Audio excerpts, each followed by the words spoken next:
Ideally, this well should be able to serve at least 100 families a day, and that's what we did this morning.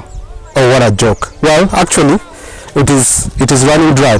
The reason being is that the area where we are in this village is very, very dry, and so it's important that the people here get a steady supply of water, which can help them to take care of their cattle, take care of their farms, also to be able to, the kids who are going to school are able to focus on school by taking a shower, be able to prepare a very nice meal. But that is not the case.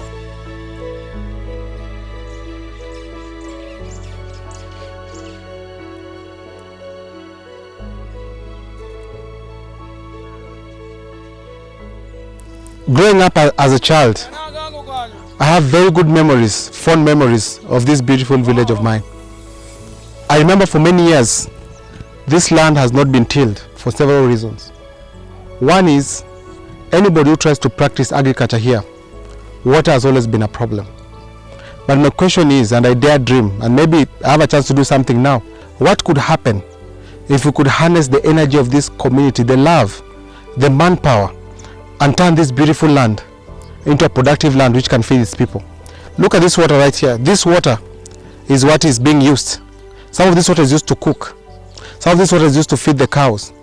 And that's why, hence, even though this district in this area, Karabok, Kawakungu, and Kosano village, has very many pupils and students, but because of lack of water, lack of electricity, many of them cannot actualize their dreams. What a sad story. This water that you see here that looks like mud is what is feeding what many of these families depend on. Jambo, which means how are you in Swahili. My name is Eric Agoro Simba. I am a husband, a father, and above all a leader in a community that I serve in Kibra. My background is in psychology and sociology with a master's in contextualized pastoral ministry. I'm also consulted on a number of forums, whereby I'm also a board member of several organizations in Kibra, one being Kibera Pride Children's Home, and I'm also a board member of JCC, which is Gifted Community Center, that works with people with disability. One of the greatest achievements that I've had is that I've had the opportunity to go and work in the community where I was raised, which is Kibra, one of the largest slums in Africa, with a population of about 1 million people living in 1.5 square miles, where we've been running a ministry for the past 10 years. And right now, currently as we speak, we have a community center that is having an average of 400 young men and women every day. And so for the purposes of today, I'm here just to share the vision that I have for my community, both in Kibra and a great village which I was born, which is called Karabok. And so the aim of this interview will be to share with you some insight and how you can partner with us to make our community in Africa better. Beautiful sunny morning. I'm speaking to you from a beautiful village called Karabok. Karabok is one of the 5 villages that make up Gem Rae sub-county. And so we also have some other very beautiful villages around, like Kosano, Kolo, Kawakungu, and Kanyikwai. And these 5 villages have a population of about 5,780 residents who live here. And in this village where I was born and brought up and where my parents are still alive and living here, has several economic activities that they do to sustain themselves. So the first that they do is they actually practice the agriculture, and in agriculture they are known for growing maize, sorghum and vegetable. So this community tries its best to ensure that it can feed its people. The other source of income that they get is from harvesting sand from some of the rivers around, like River Nyando. So this is a very beautiful village that if you walk around you can just feel the aura and the beauty that it has to offer. But having said that, it is a village that is also full of challenges, which I'm about to share with you today, and the opportunity that it presents if we're able to do something to change the lives of its residents. Gem Rae sub-county, based on the 5 villages that I talked about, and especially in Karabok village, we have a number of schools. So we have 5 primary schools and 2 secondary schools. One secondary school is called St. Alois, and the other one is called Gem Rae Girls. And then when you look at the primary schools, we have St. Alois Primary School, we have Rae Primary School, we have another school called Miruka, we have Ochwado, and we have Rae Mixed Primary School. All these schools are serving the residents of these villages that I have mentioned. But if you walk around, like you'll see in some of the clips, you'll notice that the schools are very dilapidated. Most of the pupils and students who go to these schools have to endure, this place is very hot, have to endure a whole day in a classroom, sitting there in the sun, crammed together, and they don't have basic needs in the school. For example, things to do with the water. Water is scarce here. Some children go to school with dirty clothes, having not taken a shower. Some of them, they need drinking water, they are forced to carry from home, which is also non-existent. And so this also affects their education, it affects their study. Even though this sub-county here, where we are, is known to produce some of the best students in the whole of Kisumu County. But because of the challenges that I've mentioned, some of these children and some of these whom have to go to school have to endure a lot. My name is Washington Ayopetas, a teacher and a head teacher of this school.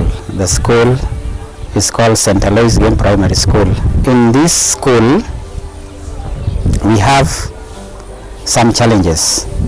One of them being lack of water.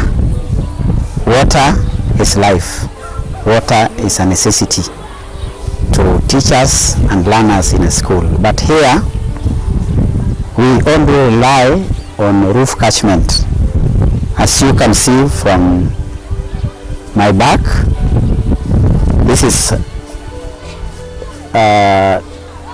2,300 liters capacity.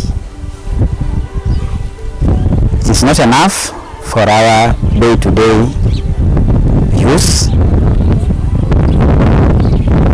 The rainwater we depend on is quite irregular, and therefore most of the time the tap runs dry. Pupils rely on water while in school for drinking and for hand washing, especially during this COVID period. But at times the tap goes dry because we have seasonal rains, and therefore we need a permanent source of water. With water there shall be reduction of waterborne diseases. Waterborne diseases affects the regularity of pupils in school. When they are sick, they don't come to school. They will seek medication before coming to school. And therefore, when we have clean, safe water, the waterborne diseases shall be controlled, and pupils shall come to school regularly, and learning shall go on smoothly. And therefore, we shall be pleased if we can get a permanent water source. I believe if we were to have boreholes and dig some wells here and make sure that there's flowing water in this school, their grades will actually improve, and they will also be able to focus on their studies and just enjoy taking a shower, enjoy having meals, with clean plates, clean clothes and all that, and so that will also add value Enyinga en John Dongo Nuonga. An kaka chairman na Nyaga Social Welfare Group. Enyinga chami tuwa kan P. Wadong Boreholes. Iwangino satwa the kilo time. Ko en ko chumbi nitie ngene. Okna nyedore. Ya da ha mo ma lokonyo no ma yid donje piny ma yid pi maleo ma ok nyal bedo gi chumbi. Bolo biro konyo mondo yaw mit maber kendo nyalo konyo kudni nyalo konyo welfare wano. Water mostly will help us to give us a food security. My names are Senior Assistant Chief Maurice Adie, and the area is Gem Rae Sublocation. Otherwise, by birth, I'm from a village called Kosano, which is the biggest village in the location. Our location is North Nyakachi location, which comprises of Gem Rae Sublocation and Gem Nam Sublocation. But right now we are in Gem Rae Sublocation, the population of which is 5,750, both male and female, young and old, inclusive. So in this area, what people depend on mostly is agriculture. And for a good livelihood, it's agriculture, health, education. Those are the three main things that people depend on so much for a good livelihood. In this area, our people really cry for an irrigation system, that is one. And then the water supply. In such areas, the flood-prone areas, the waterborne diseases. So they have very poor water. The drinking water always is not good for the health. That's why they always cry for more boreholes or any water system that may help the people. There's good news and bad news, and at times it's the bad news that makes the good news. The bad news is that our people are suffering. The good news is that we have people who can do something, who can be part of this process of bringing change. If you're listening to me today, there are three things I need you to do. One is to reflect on what you can do about this situation, and two is to act. You can act. If God has blessed you with resources, a career, if you are someone who can offer advice, if you are someone who is in the healthcare system, if you are someone who can donate. And the third one is that you can do all the two. So you have an opportunity to be able to be part of this process so that we can bring change and hope to the community that is found here, the community of Gem Rae Sublocation, and we'll be able to affect the 5 villages and bring change that will change the lives of these people and students. Thank you for listening and for watching me.